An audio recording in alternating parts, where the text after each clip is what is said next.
Steve Sherlock here for Franklin Matters, Franklin Public Radio, available anywhere, anytime on the internet via your browser, WFPR.FM, and in the local Franklin Mass FM radio dial. Yeah, that dial, your thing with the knobs or the push buttons, you can preset 102.9 on the FM band. Here today virtually again, but this time with school committee candidate Dave Callaghan. Dave, thank you for doing this. Hey, thank you very much, Steve. Always a pleasure to chat. Yeah, it's not a chalkboard chat this time. This is a candidate chat. Just Because switching the roles up. we've got this thing called the biennial election coming up November 4, 2025, and people are going to need to know. So we'll we've created this kind of standard set of questions so that, your questions are slightly different from the council, slightly different from the planning board, et cetera, and hopefully the residents and voters like me will be able to say, oh, he said this, she said that, and make some choices and cast an informed vote. So, No, absolutely. No, it's fantastic, and I know I've been here for a little while. I got 4 years on the committee, but still, it's always fantastic, a great opportunity to kind of to chat with everybody. And mhm. it just so happens actually today is National Coffee Day. So I am bright-eyed and bushy-tailed with You've probably had a way few too cups much of coffee, caffeine. huh? Yeah, a couple of free cups of coffee. It's been fantastic. Yeah, so I am ready to go.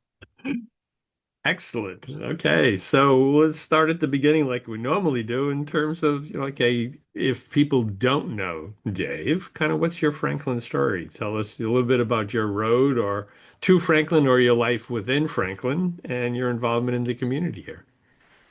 Yeah, so my about 15 years ago, my wife and I were looking to buy a house, start a family, and found this incredible house here in Franklin.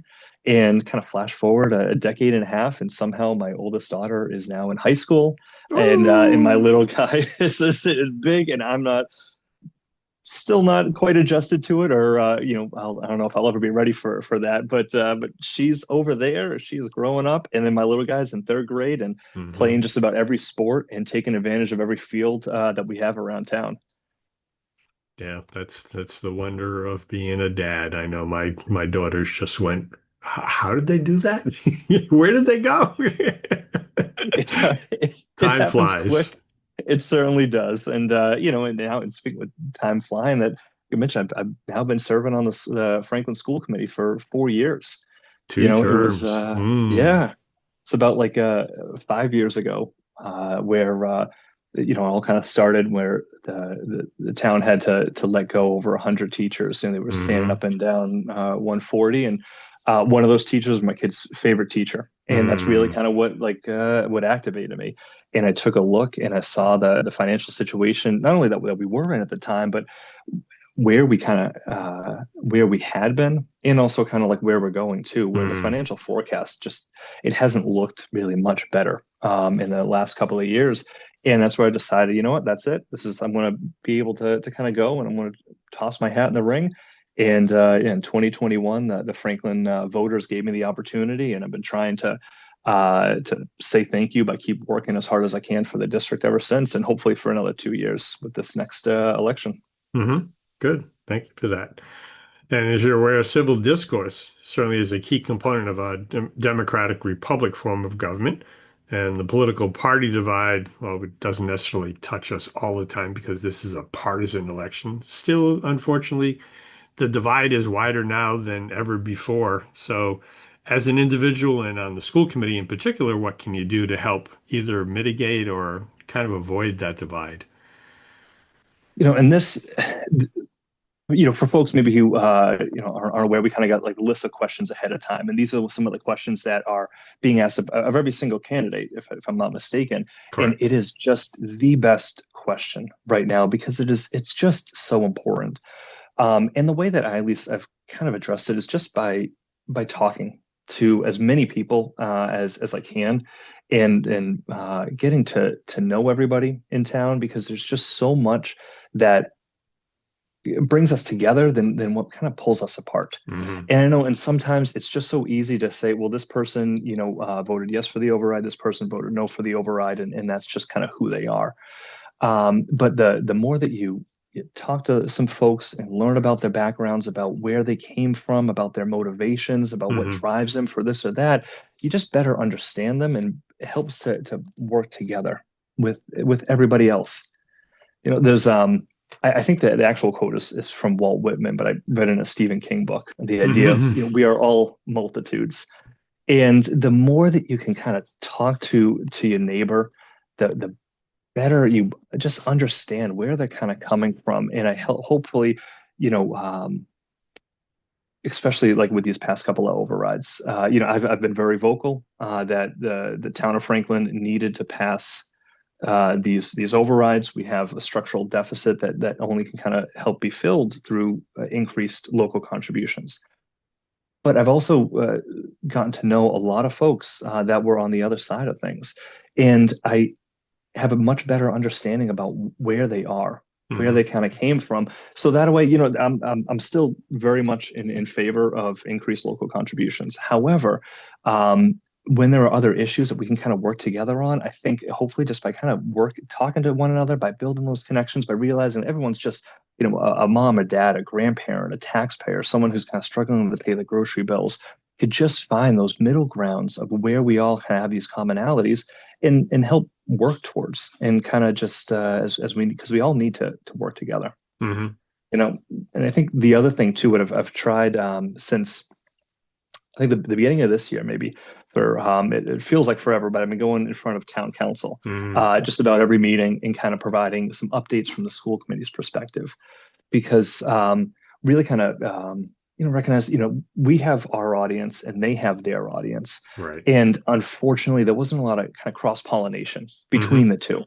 And so I started kind of going on out to these meetings, because the more that their audience and those members and everybody else can kind of hear firsthand what goes on in the meetings, because as you well know, as many folks who kind of tune into the school committees, we could run a little long in the tooth. Sometimes it's 3+ hour long meetings. So Hmm. I get not everyone's able to go and to be there. But if I can kind of go and give maybe a 3-minute little highlight reel, now hopefully, more folks out in the community also kind of have a better idea and a better understanding about what's happening at schools. Hmm. Because the what's happening right now, kind of between the bells, is a heck of a lot different than the school that I went to. Just, not that long ago. Hmm.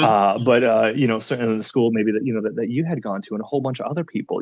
There's been so much change in the schools, and I think the best way for us to kind of advocate for the schools and for the proper funding that we need is really kind of go on out there and talk to folks, and kind of explain and say, hey, this isn't the same school that you kind of grew up in. Here's all Hmm. the different things that we have to do. Here's the things that the state is, through unfunded mandates, is requiring us to do.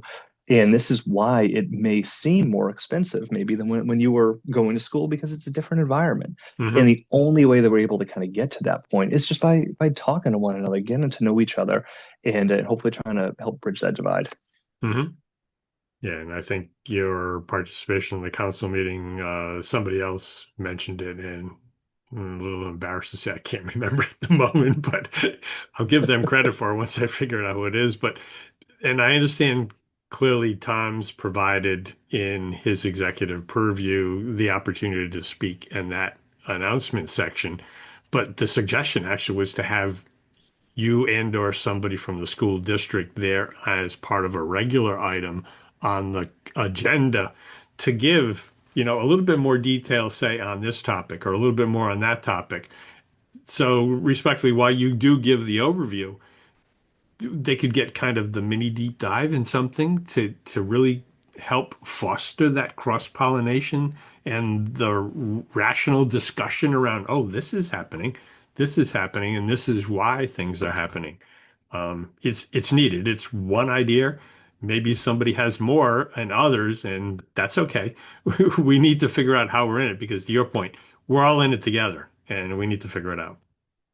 Absolutely. And and I know that sometimes I've kind of heard from where it's, well, why the questions are kind of being asked this away, or how come they're kind of, almost like turning the screws on sometimes on the schools. and Mm, and oftentimes it's because, like, because the school district, the superintendent, kind of report directly to the school committee. mm, Oftentimes it's not until kind of like the budget season, when things are really kind of, the Hmm. ratcheting up, the temperature's rising, that sometimes we're kind of reporting out and kind of reporting directly to the school. So yeah, love those ideas. I don't want to give, the superintendent, any more work than he already kind of has to do. But it's stuff like that. It's by all of us learning about just the overall kind of Franklin environment, Hmm. talking to one another and willing to kind of work together. That's really going to help out as we move forward. And because for folks using this as a quick little plug who might not know, already kind of looking ahead for the financial forecast. We're looking at upwards of probably about like a $2.1 million deficit with the decrease in new growth that was reported out. So it's going to be yet another difficult budget season moving Hmm. forward, and we definitely need to work together as we embark on that next journey. Right. Agreed. And thank you for that.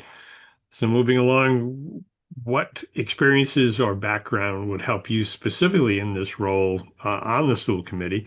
Or what do you bring to the table? And another way of phrasing is, what do you bring to the table that would help you set you apart from others who are coming to the same school committee role?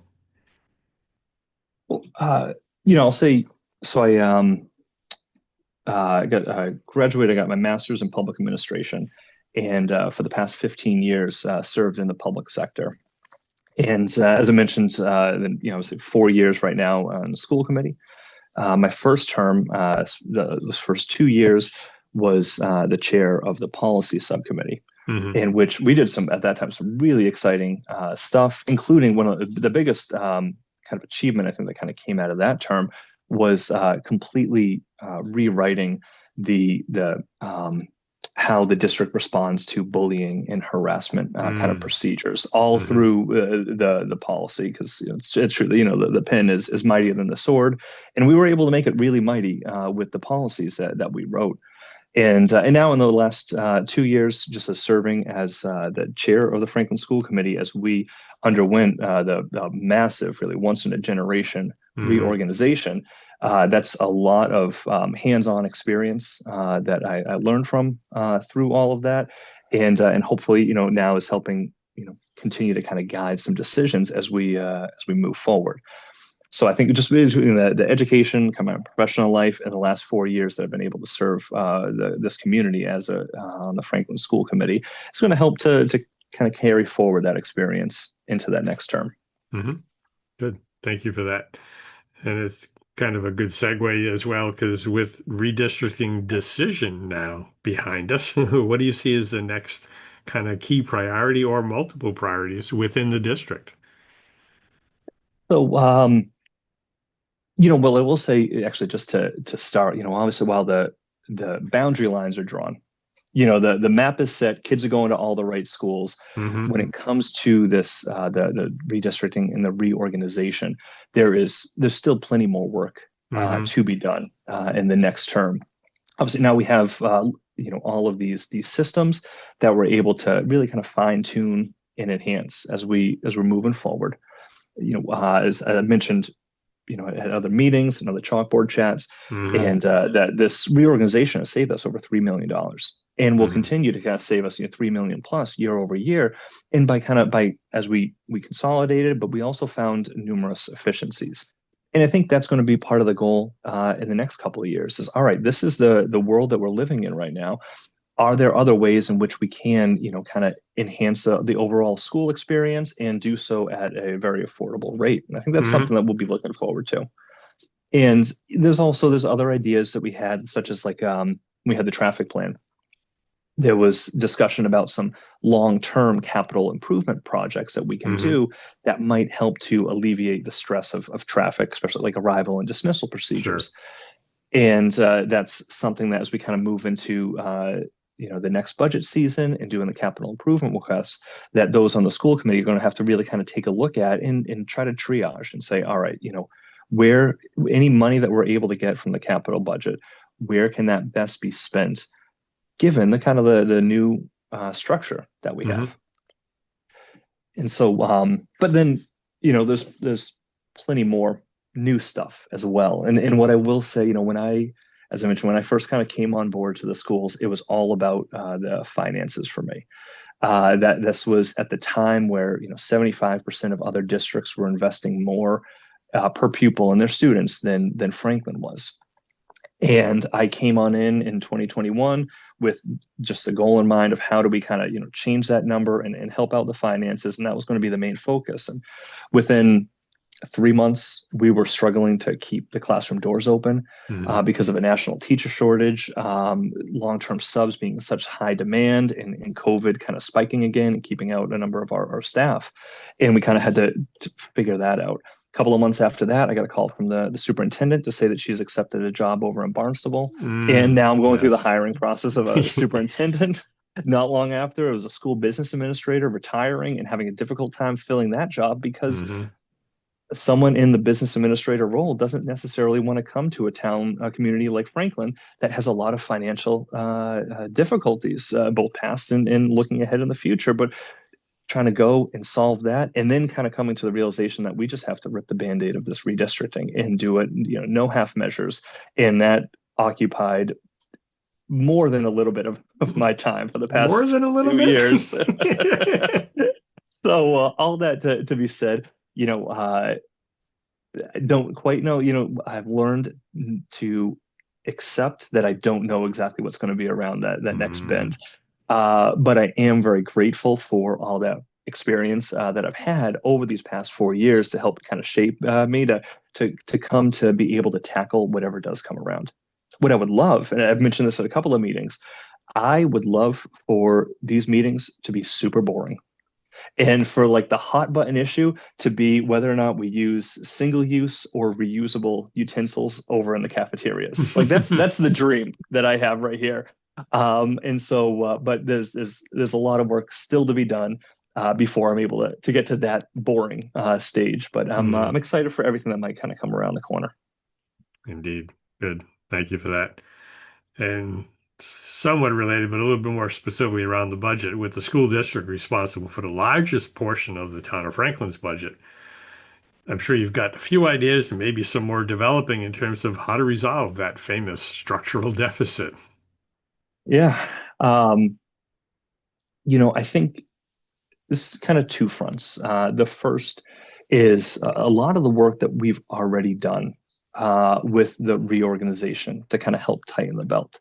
Because again, that was right out of the gate $3 million in savings. And Hmm. I do think that there are potential as we kind of move forward to be able to find just some more efficiencies and some more savings. Not enough to solve the structural deficit, to be clear, but still to be able to kind of find some savings. We also, after the failed override, had to cut an additional $2 million from the budget, and so there's almost some austerity measures in place as well. Like that belt has been tightened. This is a very lean budget Hmm. for maybe for anybody who's coming in, now for the first time, or maybe just kind of paying attention. I mean, the budget book itself, it's wonderful. It's right up on our website. It looks terrific. It reads wonderfully. But go through and you can take a look line by line and see exactly where we spend all of our money. And when you kind of go and you get to the end of 197 pages, whatever the case last was, you'll see there isn't a lot of fat left in the school budget. Hmm. So now the next step is just to continue to advocate for more funding for the schools. And so I certainly kind of plan to continue to go in front of the town council and continue to kind of talk about all the updates that are happening at the schools, but also why the costs might kind of come in at where they are. Hmm. And I'm going to continue to kind of get out there and keep talking to anybody that I can. There's hardly a day goes by that I don't drive home from the office without talking to somebody around town or in Franklin. And I'm Hmm. just going to continue to keep doing that because people need to kind of be aware of the realities that we face, the structural deficit that we still find ourselves in, and also, the what will happen if we're going to have to make another million, another $2 million in cuts because it doesn't look good for our kids. And what ends up happening, and just by nature of the way the school system works, I mean, these are the any kind of cuts that were made, even if we're able to get something back in a couple of years, it takes so long to kind of go and rebuild. And Hmm. as we talked about at the top of the hour, our kids, they grow up so quickly. By the time that we're able to rebuild any of the programs that were lost from that first override at the high school level, even if we are, my daughter's gone and graduated, as are so many other parents' kids because these kids just grow up so quickly. And that's why it's just so important to be able to tackle these issues now because it does once you lose that program, it takes for so long to rebuild if you ever do. So that's a roundabout way to say I'm going to keep talking, keep advocating for the schools, and keep trying to kind of bring a better understanding to the greater community about why we need to invest in our schools now, and we can't wait and can't continue to kind of kick the can down the road. Hmm. Yeah, at one point we haven't had the opportunity, or if we did, I kind of missed it. But one of the other key points I think to make in terms of the redistricting and the relining, effectively you did what in corporate world would say a zero-based budget. With so many schools moving and so many students and teachers, et cetera, from what I understood, you effectively started out with a new budget structure and then layered in the anticipation based upon the redistricting. So yeah, I think there may be some fine tuning within that because there was some expectations and maybe some have met and some maybe didn't meet, et cetera. But on the one hand, yeah, there may be some fine tuning, but I don't necessarily think we're going to find, the silver bullet in there. No, certainly that doesn't exist. The 3 million, that's the big number that if we could afford to put up in neon lights, we would, but Hmm. we can't. But that's yeah, that's really where a lot of the savings are there. We'll do the best that we can as we kind of move forward, but people just kind of need to be aware of everything that has gone on up until this point. The so many of the different kind of cuts and concessions that have been made in the restructuring to build this budget to where it's at, to where it is incredibly lean budget. Hmm. And now we got to shift the conversation to say, well, what are we? Is this where we're going to be accepting of? This is where we want to stand, or other ways in which we can kind of continue to kind of grow and try to build back some of those programs that were lost over the years. Hmm. Indeed.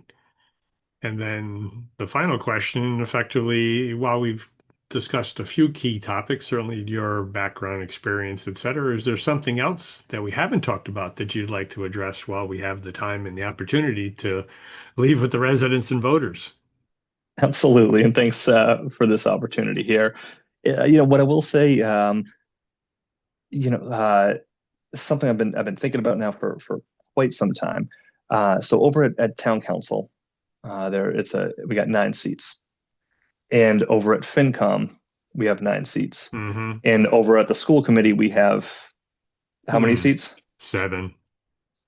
There is plenty of work to go around that where we could happily kind of use two additional individuals to fill up those seats and to make it so that town council has 9, that FinCom has 9, that school committee has 9, that when it comes to the joint budget sessions where it's members of town council, FinCom, and school committee, we can kind of have equal representation as opposed to Hmm. 4, 4, and 3 as it is right now. Right. Um, and I feel, I mean, that ever since I've kind of been getting involved and paying attention, everyone is always talking about the schools and talking about the school department and the school budget. The schools, whether or not you have kids in the school system, the schools impact everyone in Franklin, whether it's just because of property values that you have or of some of the volunteer opportunities that the high schoolers and other kids kind of go on out into the community. This and the impact schools impact every single voter in Franklin.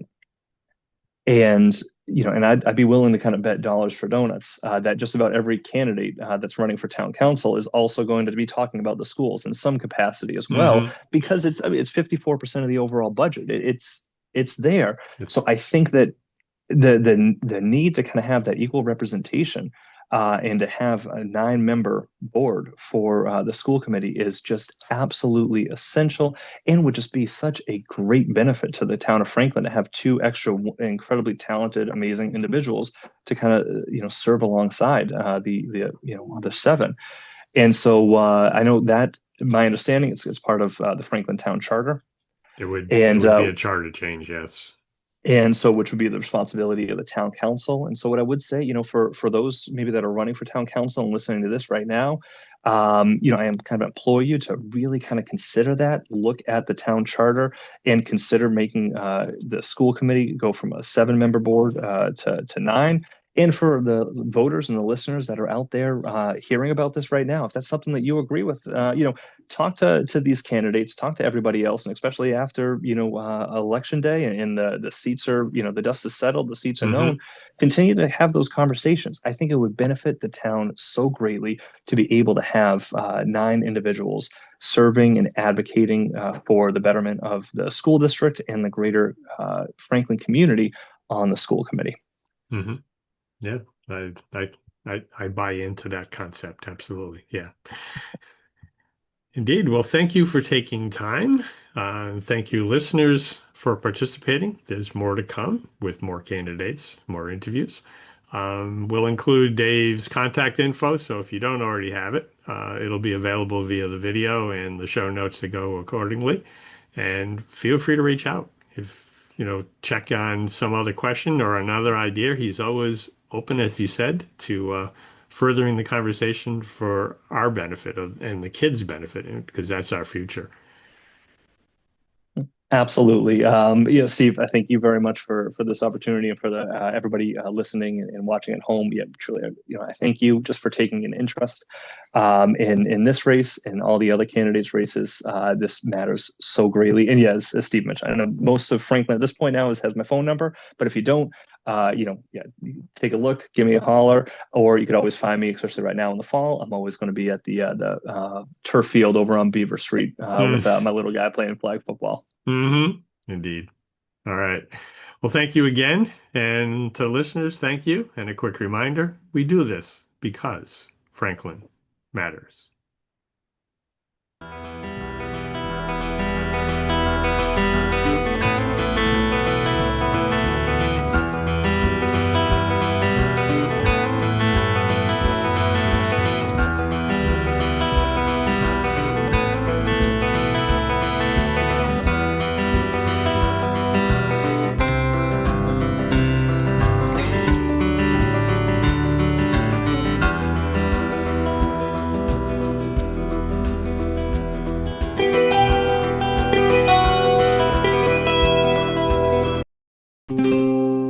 This program was made possible by your Franklin friends and neighbors, good folks just like you. Thanks for supporting Franklin TV. And thanks for watching.